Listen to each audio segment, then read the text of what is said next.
And reactions are pouring into yesterday's school shooting, and as usual, some people out there using the opportunity to play politics.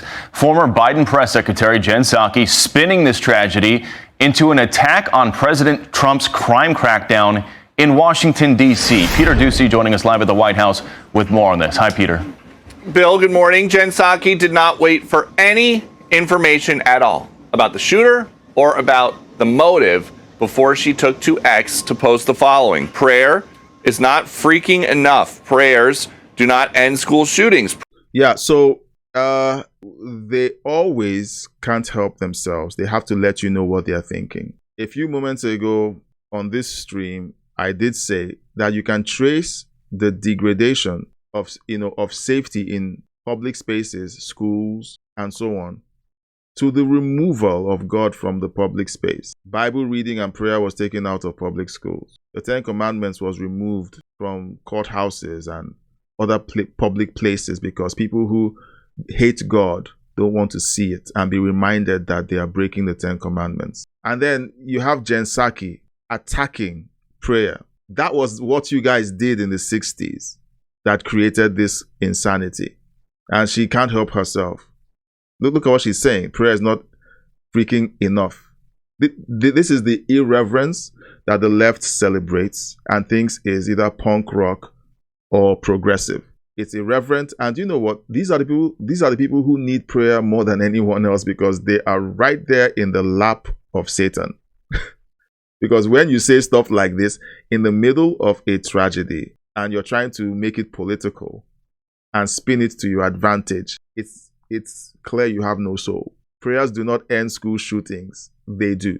Because when you raise people who are godly and conscientious and they graduate from those schools, they don't come back to shoot up the schools. That's what happens. But when you raise a kid that you tell that up is down and down is up, and they get ostracized in their mind because their souls are so torn and then they blame everyone else for their internal condition. They get angry and they want to lash out at someone, and they pick out the community that is the epitome of common sense, the church, Christians. And they say those are the ones who are responsible for me feeling this way. She said prayers do not make parents feel safe sending their kids to school. It makes me feel safe.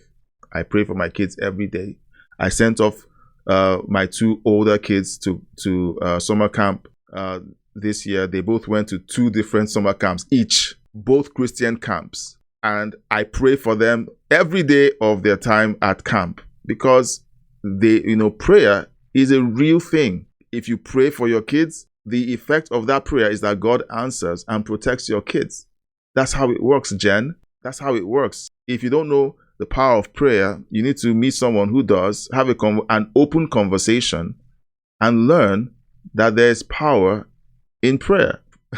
How can she say that prayers don't make parents feel safe sending their kids to school when it's very likely she's never prayed for her own kids? She doesn't believe in it, therefore she has never prayed. So how do you know that it doesn't make parents feel safe sending their kids to school? Prayer does not bring these kids back. Enough with thoughts and prayers. Well, thank you, Jen Psaki, for letting us know what we always did.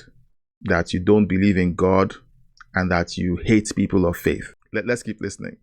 Prayers do not make parents feel safe sending their kids to school. Prayer does not bring these kids back. Enough with the thoughts and prayers. And then, when kids are getting shot in their pews at a Catholic school mass, and your crime plan is to have National Guard put mulch down around D.C., maybe rethink your strategy.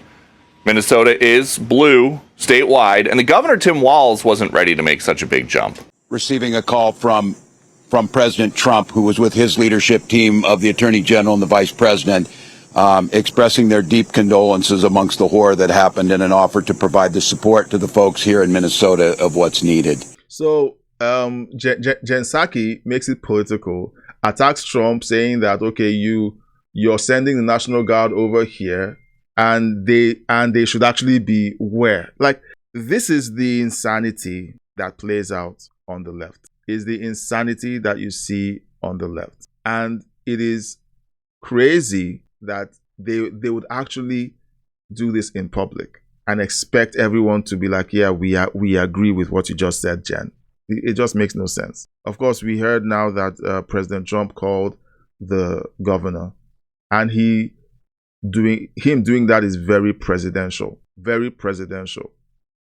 Because we know that this is a blue state, and a Republican president reaching out in a time of pain and horror to a Democrat governor is honorable, and I would like to applaud that. On the Psaki point about the National Guard, Vice President Vance is telling USA Today, we don't want indefinitely to put National Guardsmen on the street of our cities. We just want to make sure those streets, make those streets more safe. And even Democratic D.C. Mayor Bowser agrees. We greatly appreciate the surge of officers that enhance what MPD has been able to do in this city, a 87% reduction in carjackings in Washington, D.C. We know that when carjackings go down, when the use of gun goes down, when homicide or robbery go down, neighborhoods feel safer. Yeah, so that is insanity that Jen Psaki would think that her horrific take is she just did a brain defecation in public, and unfortunately, it's something that she can't take back. She can't take it back because the internet remembers. Let's look at the comment section on this. Boy, the DC mayor sure changed her tune. Of course, because you can't argue with facts. Psaki should be fired, period. No, they will keep her because I think there's a contract. There may have been a backdoor dealing. There may have been a backdoor dealing with respect to her leaving her service with Joe Biden and walking straight into this cushy job. And they would always protect themselves. No matter how bad it is, you can't fire me for 5 years or for 6 years or for 10 years. So usually these contracts are extended, and or the people who hired her sincerely believe everything she's saying. Kudos to the DC mayor for showing gratitude and admitting that things have improved. Prayer and my faith has held me together through more than I would wish on anyone. Which is true. Those of us who have engaged in prayer in very difficult times in our lives, excuse me, in very difficult times of our lives, know the power of prayer. We know the power of prayer. So what do you think of Jen Psaki's take on this whole thing from what you've heard? Let me know what you think in the chat. I know you're watching. Let me know what you think in the chat. Those of you who are watching after the fact, let me know in the comment section what you think about the fact that Jen Psaki claims that prayer isn't that important.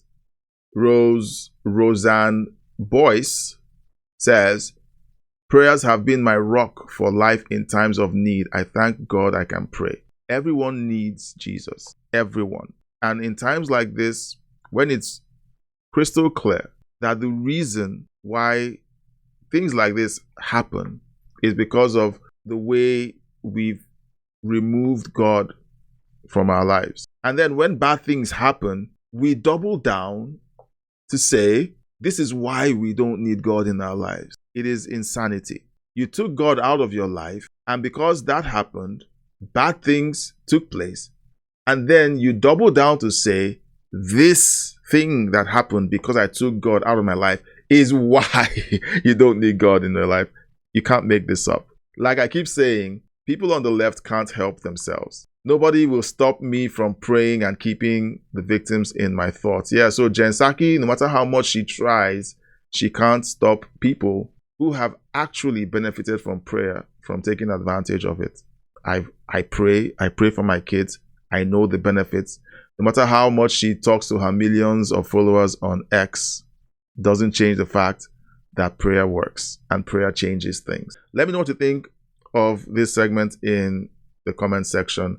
We see how godless people in the public space, people like Jen Psaki, are, and we should try to be charitable to them, and we should correct them. I know that there are a bunch of creators out there that would take this differently and would actually be, more vicious with their response to Jen Psaki. But you see, everyone needs Jesus. Everyone needs the Lord. And one of the things that I want to do with my with this platform is to have real conversations with you about life as it weaves in and out of the news and politics. We see what's going on all around the world. We see the news. We see what politicians are doing and saying. And we know that if we don't do things the right way, eventually it's going to come into our house and it's going to affect our kids. And so what we do is we stay abreast of the news. We know how to respond to these stories. And then we make the right decisions when it's time to get out there and vote. And so voting season will be coming soon. Yes, we had, a great victory when Trump won last year. But it doesn't end there. And to be honest, Trump isn't going to save you. He's not. No, he's only here to do his bit. And then when he leaves, you have to go out there and vote harder. You have to go out there and vote harder. Okay? You have to go out there and do what you guys did to get Trump in office. Get someone else in office that will do the job. If you have these people in Congress who are embarrassing you and who aren't doing the job, primary them, get them out, and vote somebody else in that will do the job. It's really that simple. You can't sit in your home, on your couch and complain. All right? Don't do that.